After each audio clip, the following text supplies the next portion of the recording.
Praise the Lord. प्रभु यीशु मसीह का धन्यवाद हो। इस सत्र के लिए हम प्रभु की महिमा करते हैं और आज की टीचिंग का जो हमारा टाइटल होगा मिनिस्ट्री ऑफ अपोस्टल। इसमें हम 2-3 चीजें देखेंगे।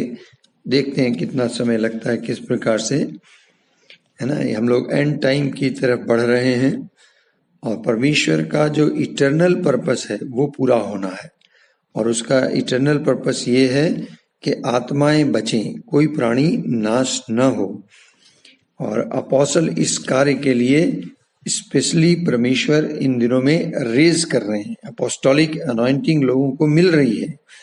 एंड टाइम में अपोस्टल्स खड़े किए जाएंगे। परमेश्वर अपने पर्पस को, अपने उद्देश्य को अपोस्टोलिक मिनिस्ट्री के द्वारा पूरा करेंगे। So let us meditate the special task of the apostle. जो खास काम है प्रेरितों का, उस पर हम लोग मनन करेंगे। Apostles enter new territories and establish God's kingdom. जो प्रेरिताई सेवकाई है उसका अभिषेक जिसमें होता है, वो लोग, या यूं कहूं जो प्रेरित है, वो नई नई जगहों पर जाएंगे, सुसमाचार सुनाएंगे, आत्मा जीतेंगे, चिन्ह चमत्कार की सामर्थ को प्रकट करेंगे, कलीसियाएं झुंड स्थापित होंगे और सेवा वहां पर बढ़ेगी। हर प्रकार की सेवा में वो इन्वॉल्व होंगे। वो सुसमाचार की सेवकाई करेंगे, वो पासवानी भी करेंगे, वो मिरेकल मिनिस्ट्री भी करेंगे। जैसे जैसे एंड टाइम की ओर हम बढ़ते जाएंगे, ये सेवा बढ़ती जाएगी, क्योंकि प्रभु की इच्छा है कि कोई नाश न हो। तो फाउंडेशनल जो अनॉइंटिंग है, या यूं कहूं जो अर्ली चर्च थी, शुरुआती दौर की कलीसिया थी, उसकी नींव प्रेरित और भविष्यवक्ता थे। और एंड टाइम में जो चर्च स्थापित होंगे, अब जो चर्चेस प्लांट हो रहे हैं, बन रहे हैं, इनकी भी फाउंडेशन अपोस्टल्स और प्रॉफिट पे बनेगी।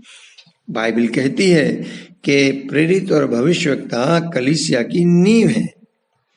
In the same way apostles enforce discipline in the churches. Already जो चर्चेस हैं उसमें भी ये लोग उस अनुशासन को लाएंगे।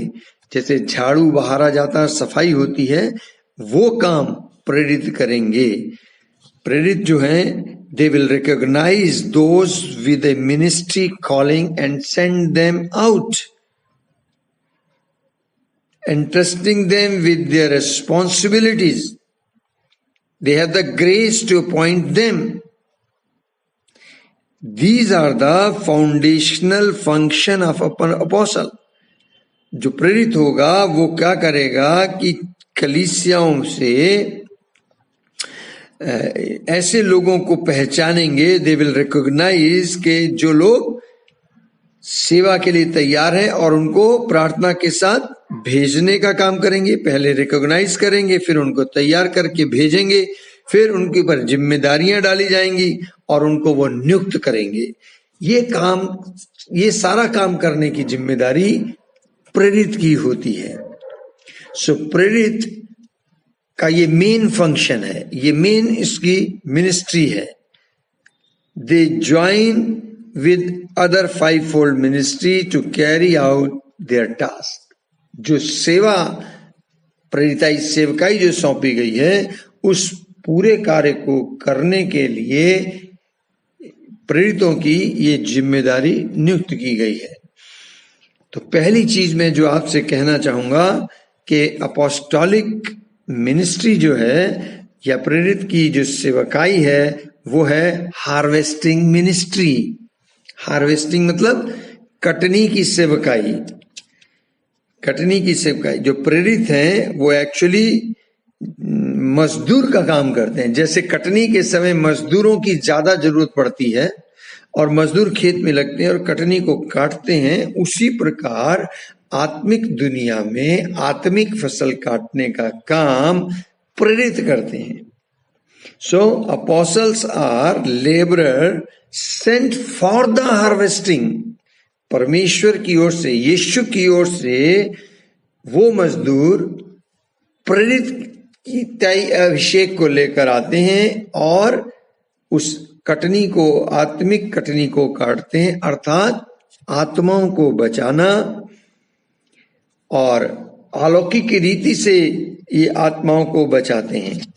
जो अपोस्टल्स होता है वो लोगों की भीड़ में जाता है, लोगों के बीच में जाता है, उसके ऊपर एक विशेष अनुग्रह होता है, विशेष सेवकाई की बुलाहट होती है। जो पास्टर, जो प्रचारक उस क्षेत्र में काफी टाइम से काम कर रहा होता है, आत्मा नहीं जीत पाता है, लेकिन जब ऐसा सेवक उस बीच में, उस जगह में, उस गांव में जाता है तो बहुत सी आत्माओं को ये जीत लेता है। क्यों? क्योंकि इसके ऊपर ये पर्टिकुलर अनॉइंटिंग होती है। Jesus asked his disciple with great compassion to pray for the apostles. Yeshu ने बहुत ही दिल की गहराई से अपने चेलों से कहा कि प्रेरितों को के लिए प्रार्थना करो। क्यों? मत्ती 9 अध्याय उसके 37 और 38 पद को अगर आप पढ़ेंगे तो यीशु मसीह के हृदय की आप तरस को देखने पाएंगे। वहां प्रभु यीशु मसीह क्या कहते हैं? मत्ती 9 अध्याय और उसके 37 और 38 पद में जब वो प्रचार करके लौटे, चिन्ह चमत्कार किए, बीमारों को चंगा किया, अंधों को दृष्टि दी, गूंगे को चंगा किया, मरी लड़की को जिला दिया, वो स्त्री जिसे 12 साल से लहू आने की बीमारी थी उसको चंगा करा, और सब लोग यीशु मसीह के पीछे आने लगे। तब बाइबल कहती है कि यीशु सब नगरों और गांव में फिरता रहा और उनके आराधनालयों में उपदेश करता और राज्य का सुसमाचार प्रचार करता और हर प्रकार की बीमारी और दुर्बलता को दूर करता रहा। ये मिनिस्ट्री वो कर रहे थे। लिखा है इसके आगे, जब उसने भीड़ को देखा तो उसको लोगों पर तरस आया, क्योंकि वे उन भेड़ों के समान थे जिनका कोई रखवाला न हो, व्याकुल और भटके हुए थे। तब उसने अपने चेलों से कहा, पक्के खेत तो बहुत हैं पर मजदूर थोड़े हैं, इसलिए खेत के स्वामी से विनती करो कि वो अपने खेत काटने के लिए मजदूर भेज दे। तो यीशु मसीह समझा रहे हैं, कह रहे हैं कि खेत तो तैयार है, The harvest is truly plentiful, but the laborers are few. Therefore, pray to the Lord of the harvest to send out laborer into his harvest. So problem is not the harvest, problem is the laborer. समस्या क्या है? कटनी की समस्या नहीं है, काटने वाले लोगों की समस्या, मजदूर थोड़े हैं। So he called his harvest laborer, जो प्रेरितों को वो हार्वेस्ट लेबरर के नाम से कह रहा है, और वो चाहता है कि मैं इनको ऑर्डेन्ड करूं एज ए प्रेरित। जो लोग पिता भेजे इन आत्माओं को जीतने के लिए, कटनी आत्मा की फसल काटने के लिए, लोगों को बचाने के लिए, उनको ऊपर मैं प्रेरिताई अभिषेक रखूं ताकि वे लोग जाएं और आत्माओं को बचाएं। तो ये डायरेक्ट दर्शाता है कि apostolic function is a harvesting function. प्रेरिताई सेवकाई कटनी की सेवकाई है, आत्मा जीतने की सेवकाई है। यीशु मसीह ने अपनी दूरदृष्टि से देख लिया कि खेत पके हुए हैं, तैयार हैं। उसने अपनी आंखों से देखा कि हजारों हजारों लोग परमेश्वर के राज्य में प्रवेश करने के लिए तैयार हैं, और पिता भी चाहता है कि परमेश्वर के राज्य की बढ़ोतरी हो। तो यीशु ने देखा कि फसल बिल्कुल तैयार है, पकी हुई है। तो यीशु मसीह ने, बाइबल कहती है, यीशु ने कहा, Behold, I say to you, lift up your eyes and look at the field, for they are already white for the harvest. So I sent you to reap that for which you have not labored. Others have labored and you have entered into their labors. यूहन्ना 4 अध्याय को अगर आप पढ़ें, उसके 35वें पद में प्रभु यीशु मसीह क्या कहते हैं? Listen, hallelujah. बाइबल कहती है कि यीशु ने जब अपनी दूरदृष्टि लगाई और देखा, और तब उन्होंने क्या कहा कि कटनी होने में अभी 4 महीने पड़े हैं। देखो मैं तुमसे कहता हूं, अपनी आंखें उठाकर खेतों पर दृष्टि डालो कि वे कटनी के लिए पक चुके हैं। काटने वाला मजदूरी पाता और अनंत जीवन के लिए फल बटोरता है, ताकि बोने वाला और काटने वाला दोनों मिलकर आनंद करें। मैंने तुम्हें वो खेत काटने के लिए भेजा जिसमें तुमने परिश्रम नहीं किया, दूसरे ने परिश्रम किया और तुम उनके परिश्रम के फल में भागी हुए। तो यीशु मसीह ने दूरदृष्टि लगाई और देखा और उनसे कहा। तो आप देख रहे हैं कि प्रेरिताओं का, प्रेरिताई सेवकाई का खास सेवकाई क्या है कि वे कटनी काटेंगे, वे आत्माओं को जीतेंगे। हालेलुया। यीशु जी ने इस सेवकाई को इनॉग्रेट किया है। The Lord inaugurated the very powerful apostolic ministry to gather the harvest.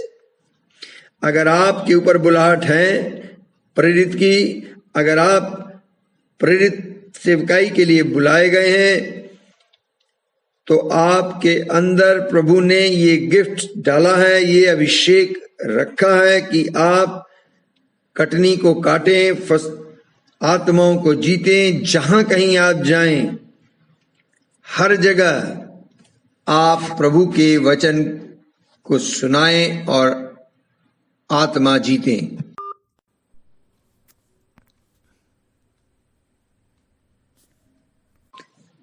इस अंतिम युग में परमेश्वर लोगों को ये बर्डन दे रहा है, पैशन दे रहा है कि वे प्रार्थना करें ताकि प्रभु इस अंतिम युग में प्रेरितों को खड़ा करे। इसलिए ही एक ये स्कूल जो स्टार्ट किया गया, स्कूल ऑफ अपोस्टल, ये इसका अपने आप में एक प्रमाण है कि God's urgent call. This school of apostle is the God's urgent call. प्रेरितों के पास विशेष अनुग्रह होता है कि वो परमेश्वर की पुनरुत्थान की सामर्थ को प्रकट करें। अगर आप प्रेरितों की पुस्तक को पढ़ेंगे तो आप दरअसल उसमें सारा काम पवित्र आत्मा ने किया है, लेकिन नाम उसका रखा गया प्रेरितों की पुस्तक, अर्थात प्रेरितों के कार्य। आप देखिए प्रेरितों ने क्या क्या कार्य किए। उन्होंने जहां भी गए, उन्होंने यीशु मसीह की पुनरुत्थान की सामर्थ को प्रोक्लेम किया और अपने संदेश के द्वारा, चिन्ह चमत्कारों के द्वारा पुनरुत्थित प्रभु की सामर्थ को प्रकट किया। इतना ही नहीं, अपोस्तल वहां इतने पे ही नहीं रुके, वरन उन्होंने यीशु के सुसमाचार को प्रचार किया। साधारण तरीके से नहीं, केवल प्रचार ही नहीं किया, मुंह से केवल शब्द ही बोलकर प्रचार नहीं किया, वरन यीशु के सुसमाचार को यीशु की पुनरुत्थान की सामर्थ के द्वारा डिमॉन्स्ट्रेट किया, उसको प्रकट किया। ये स्पेशल अथॉरिटी प्रेरितों को उपलब्ध थी। आप देखें प्रेरितों की पुस्तक में भी इसका जिक्र है।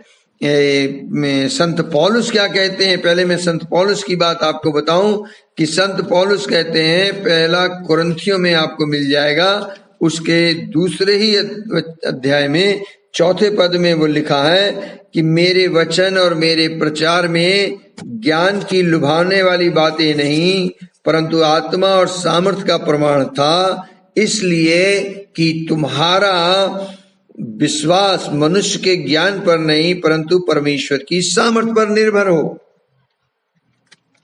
संत पौलुस ये कहते हैं, उन्होंने करके दिखाया कि केवल वचन पर ही नहीं वरन परमेश्वर की सामर्थ को उन्होंने प्रकट किया। हालेलुया। बाइबल कहती है प्रेरित 4 अध्याय 33 पद में कि प्रेरित बड़ी सामर्थ से प्रभु यीशु के जी उठने की गवाही देते रहे और उन सब पर बड़ा अनुग्रह था। बड़ी सामर्थ से यीशु के जी उठने की गवाही। तो यीशु के जी उठने की गवाही केवल मुख के वचनों के द्वारा ही नहीं, वरन सामर्थ को दिखाते हुए। आपको याद है यीशु ने कहा था कि तुम यहीं ठहरे रहना, प्रेरित 1:8 में, जब पवित्र आत्मा तुम पर उतरेगा तब तुम सामर्थ पाओगे और पृथ्वी की छोर तक मेरे गवाह ठहरोगे। तो प्रेरितों ने दुनिया की छोर तक गए और उन्होंने प्रभु की सामर्थ में होकर प्रभु के वचन को, उद्धार को, उसकी पुनरुत्थान की सामर्थ को प्रकट किया। और जब प्रेरित बोलते थे तो लोग पूछते थे, कहते थे बताओ हम क्या करें, हे साहिबो हम क्या करें, उद्धार पाने के लिए हम क्या करें। इस प्रकार के सवाल लोग करते थे जब प्रेरित सामर्थ के साथ प्रचार करते थे। जब प्रेरित प्रचार करते थे तो लोग जो सृष्टि की पूजा करते थे उनसे प्रेरित इन्हें विमुख करते और सृष्टिकर्ता की ओर ले आते थे कि आप उसकी आराधना करें। जीवित परमेश्वर की ओर ले आते थे कि उसकी आराधना करें। लोग अनजाने ईश्वर की आराधना करते थे, पेड़ों पत्थरों की करते थे, सृष्टि की करते थे। लेकिन प्रेरित ऐसा कुछ करते थे कि लोग फिर सृष्टिकर्ता की आराधना करते थे, जीवते परमेश्वर की जिसने स्वर्ग और पृथ्वी को रचा। बाइबल कहती है प्रेरितों के 14 अध्याय के 15, 16, 17 पद में कि जब इन्होंने पौलुस और बरनबास ने प्रचार किया लिस्त्रे और दुर्बे में जाके, तब लोगों ने इनका विरोध करना शुरू किया। तो इन्होंने कहा, हे लोगों तुम क्या करते हो, हम भी तो तुम्हारे समान दुख सुख भोगी मनुष्य हैं। तुम्हें सुसमाचार सुनाते हैं कि तुम इन व्यर्थ वस्तुओं से अलग होकर जीवते परमेश्वर की ओर फिरो, जिसने स्वर्ग और पृथ्वी और समुन्दर और जो कुछ उसमें है बनाया है। हालेलुया। संक्षिप्त में मैं क्या कहना चाह रहा हूं, preaching the gospel is the very breath of apostle. प्रेरितों के सांस में ये बसा हुआ था कि हमें हर हालत में सुसमाचार प्रचार करना है। They not only preach the gospel but also challenge the churches to do the gospel work। जो कलीसियाएं नामधारी हैं, जो कलीसियाओं में सुसमाचार की सेवकाई नहीं हो रही, जहां लोग प्रचार करने नहीं जाते, उनको चैलेंज देते हैं उनको सामने कि भाई आप जो है जाएं और सुसमाचार का प्रचार करें।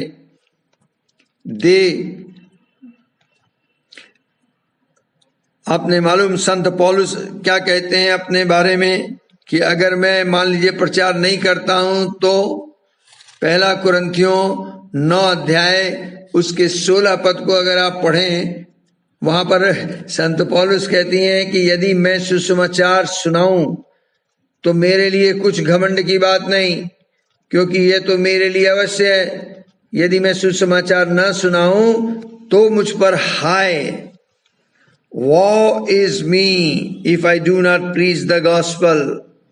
अगर मैं सुसमाचार नहीं सुनाता तो मुझ पे हाय। आज ऐसी झील लोगों के अंदर नहीं दिखती, आज ऐसा उमंग जोश लोगों के अंदर नहीं दिखता, ऐसा पैशन लोगों के अंदर नहीं दिखता। हमें अपने अंदर, अगर हमारे अंदर प्रेरिताई सेवकाई है, उसका अभिषेक है, तो मेरे अंदर ये झील होगी, ये पैशन होगा, ये उमंग होगी कि मैं हर हाल में प्रभु का वचन सुनाऊं। परिस्थिति कैसी भी हो, मैं कहीं भी हूं, मुझे यीशु का सुसमाचार सुनाना है। आमीन। दूसरी चीज के हार्वेस्टिंग मिनिस्ट्री में एक चीज और है कि हार्ड वर्क करना है। प्रेरित जो होता है वो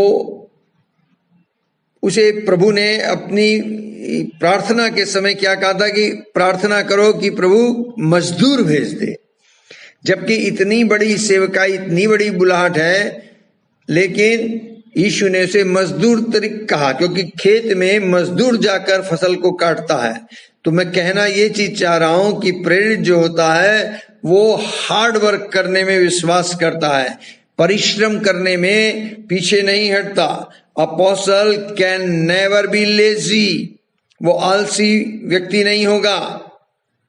the burden of the gospel work presses him, हमेशा सुसमाचार फैलाने के लिए अंदर से उसको प्रेरणा मिलती है। प्रेरित को वो क्या कुछ ना करे, हर प्रकार का कठिन परिश्रम करने को तैयार रहता है। वो अपने आप को आत्मा जीतने के लिए, सुसमाचार सुनाने के लिए एक तरह से कमिटेड है। अपने आप को उसने बेच दिया है ताकि मैं इस परिश्रम को करने पाऊं, इस परिश्रम को वो मैं कर सकूं। आप देखें दूसरे सेवकों के अंदर ये बात नहीं होगी, लेकिन जिसके ऊपर प्रेरिताई अभिषेक होगा वो इसी प्रकार की प्लानिंग में होगा, इस प्रकार का कार्य करेगा ताकि मैं मेहनत करूं और किसी तरीके से लोगों को प्रभु के राज्य में लाऊं। जैसे चींटी मेहनत करती है, आप ग्रीष्म काल में देखें मेहनत करती है, अपना खाना बटोर लेती है। इसी प्रकार अपोस्टल्स हैं, वो लोग हार्वेस्ट टाइम का वेट ना करके हर ऋतु में परमेश्वर की आत्मा की कटनी की फसल को काटते हैं। प्रेरितों के ऊपर काम का इतना भार होता है, इतना परिश्रम करते हैं कि उनके पास समय भी कम पड़ जाता है। वो अपनी नींद पूरी नहीं कर पाते, आराम खाने का, भोजन का समय भी उनके पास पूरा नहीं हो पाता, लेकिन उनके दिल की उमंग रहती है कि मैं किसी प्रकार से ये काम को बोझ के साथ अपना पूरा कर ले जाऊं। क्यों? क्योंकि वो अच्छी तरह जानते हैं कि अगर वो नींद में रहे तो काम खराब हो जाएगा। नीति वचन 6 अध्याय अगर आप 6 से 10 पद पढ़ें, मैं आपके लिए पढ़ता हूं। नीति वचन, यस। हे आलसी चींटियों के पास जा, उनके काम पर ध्यान दे और बुद्धिमान हो जा। उनके ना तो कोई न्याय होता है और न प्रभुता करने वाला, तो भी वे अपना आहार धूप काल में संचय करती हैं और कटनी के समय अपनी भोजन वस्तु बटोरती हैं। हे आलसी, तू कब तक सोता रहेगा? तेरी नींद कब टूटेगी? कुछ और सो लेना, थोड़ी सी नींद, एक और झपकी, थोड़ा और छाती पर हाथ रखे लेटे रहना। प्रेरित इस तरीके के जीवन नहीं जीते। वो जानते हैं आलस करना पाप है। वो मेहनत करते हैं सुसमाचार फैलाने में, राज्य की बढ़ोतरी में, आत्माओं को जीतने के लिए। उन्हें मालूम है, नीति वचन 10:5 में लिखा है कि जो बेटा धूप काल में बटोरता है वो बुद्धि से काम करने वाला है, परंतु जो बेटा कटनी के समय भारी नींद में पड़ा रहता है वो लज्जा का कारण हो जाता है। एक और वचन मैं आपको पढ़ाऊं, मरकुस रचित सुसमाचार उसके 6 अध्याय 30-31 पद में लिखा है, प्रेरितों ने यीशु के पास इकट्ठे होकर जो कुछ उन्होंने किया और सिखाया था सब उसको बताया। उसने उनसे कहा, तुम आप अलग किसी एकांत में जाकर थोड़ा विश्राम करो, क्योंकि बहुत लोग आते जाते थे और उन्हें खाने का अवसर भी नहीं मिलता था।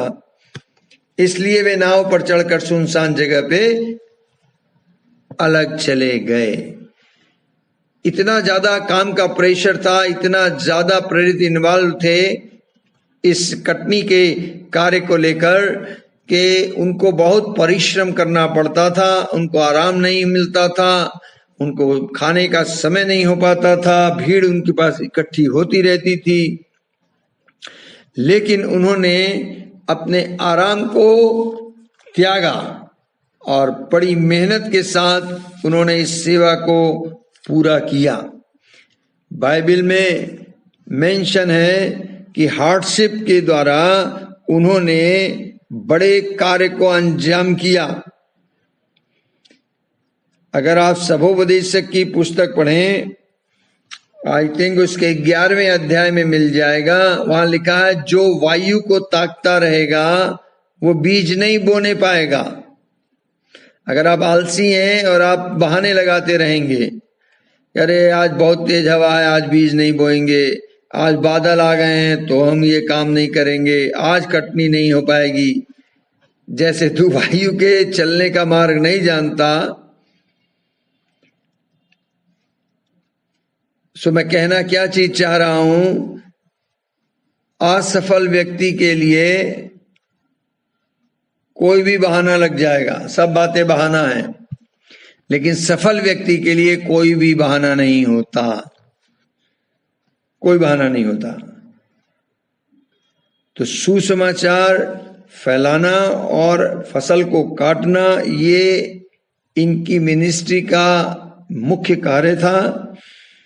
और आपके ऊपर अगर बुलाहट है तो आप भी सुसमाचार को फैलाने में आप मेहनत करेंगे, प्लान करेंगे, अपना कंफर्ट जोन से बाहर आएंगे, अपने धन को इन्वेस्ट करेंगे, अपनी शक्ति सामर्थ्य को प्रभु के राज्य की बढ़ोतरी के लिए, आत्मा जीतने के लिए खर्च करेंगे। यीशु जी ने जब इस धरती पर थे तो उन्होंने 30 साल की उम्र में जब बपतिस्मा लिया, उसके बाद से वो जंगल में गए, जंगल से बाहर आए तो जगह जगह वो चलते गए। उन दिनों में इतने साधन नहीं थे यात्रा के।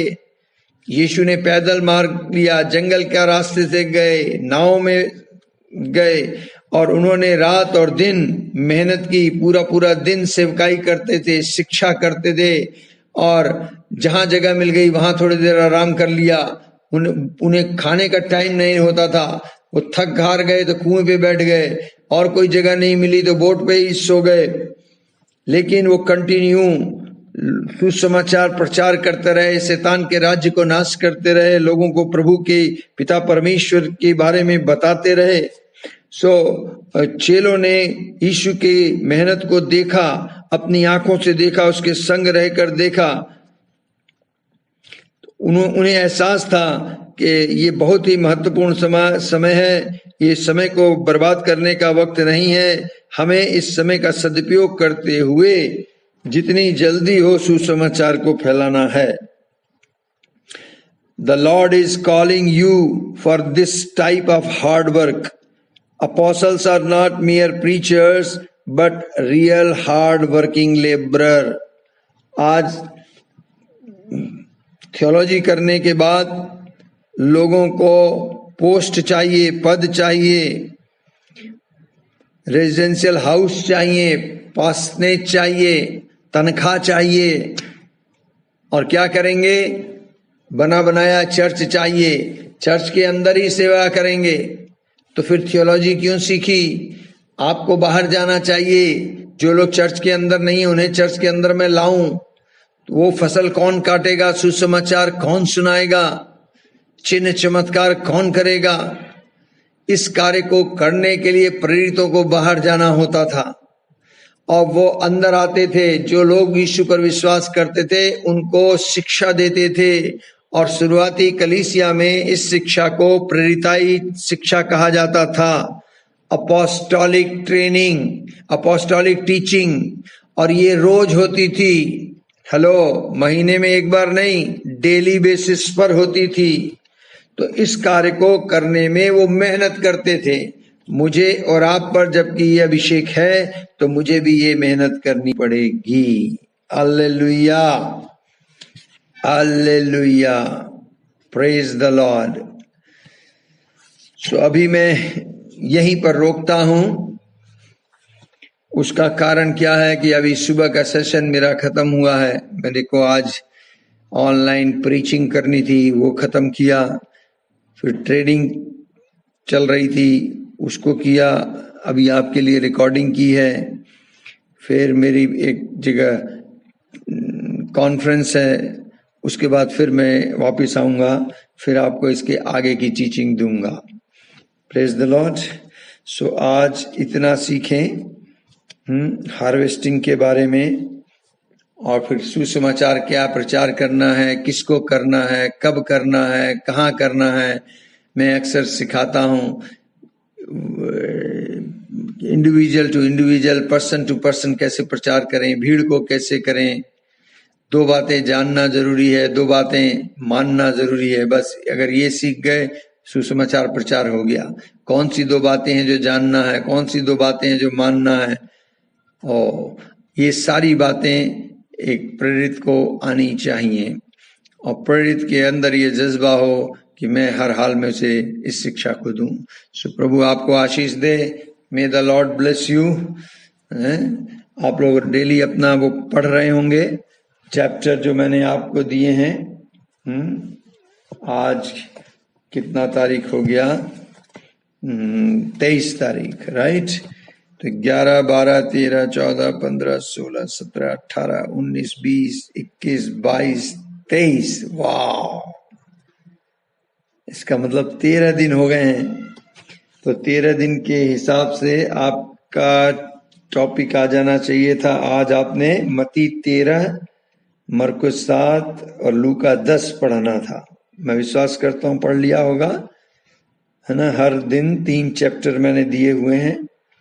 तो यूहन्ना आपका खत्म हो गया, रोमन 8, 10, 12 खत्म हो गया, मैथ्यू 5, 6, 7 हो गया, कुलुसियों 1, 2, 3, 4 हो गया, फिर मत्ती 10, मरकुस 3, लूका 6 हो गया, फिर आपने मत्ती 11, मरकुस 4, लूका 15 खत्म किया। आज आपका था टर्न मैथ्यू 13, मार्क 7, लूक 10। तो मैं विश्वास कर रहा हूँ आप मेहनत कर रहे होंगे। जब कभी मुलाकात होगी पता चल जाएगा कौन पढ़ रहा है कौन नहीं पढ़ रहा है। आज जो मैंने मैसेज दिया है EH एसोसिएशन में, इमैनुअल हेल्थ एसोसिएशन, उसकी रिकॉर्डिंग में आप लोगों को भेजूंगा। आप लोग भी उसका आनंद लें, सुने। मैंने उसमें परमेश्वर के वचन को ऊंचा उठाया है और टाइटल है कि life in Christ, how you will get it through the word of God. So bless you, Lord bless you. मेरे लिए कंटिन्यू प्रार्थना करें। मैं 26 तारीख तक बहुत बिजी हूँ, है ना। अभी 25 तारीख को समापन भी है आप लोगों के साथ। फिर एक जगह मुझे मीटिंग लेनी है, चर्च लेना है, फिर मीटिंग लेनी है, फिर शाम को कन्वेंशन में मुझे बोलना है। नेक्स्ट डे मॉर्निंग में मेरा CA के साथ अपॉइंटमेंट है, मेरा ऑडिट और इनकम टैक्स फाइनल होना है। फिर शाम को रात हो जाएगी घर पहुंचते पहुंचते। सो जैम पैक्ड है 26 तक। So thank you Holy Spirit, you are giving me strength. Thank you so much, your life is in me Jesus. Thank you so much. Lord, I bless this batch in your precious and mighty name. In Jesus' precious name we ask. Amen, amen and amen.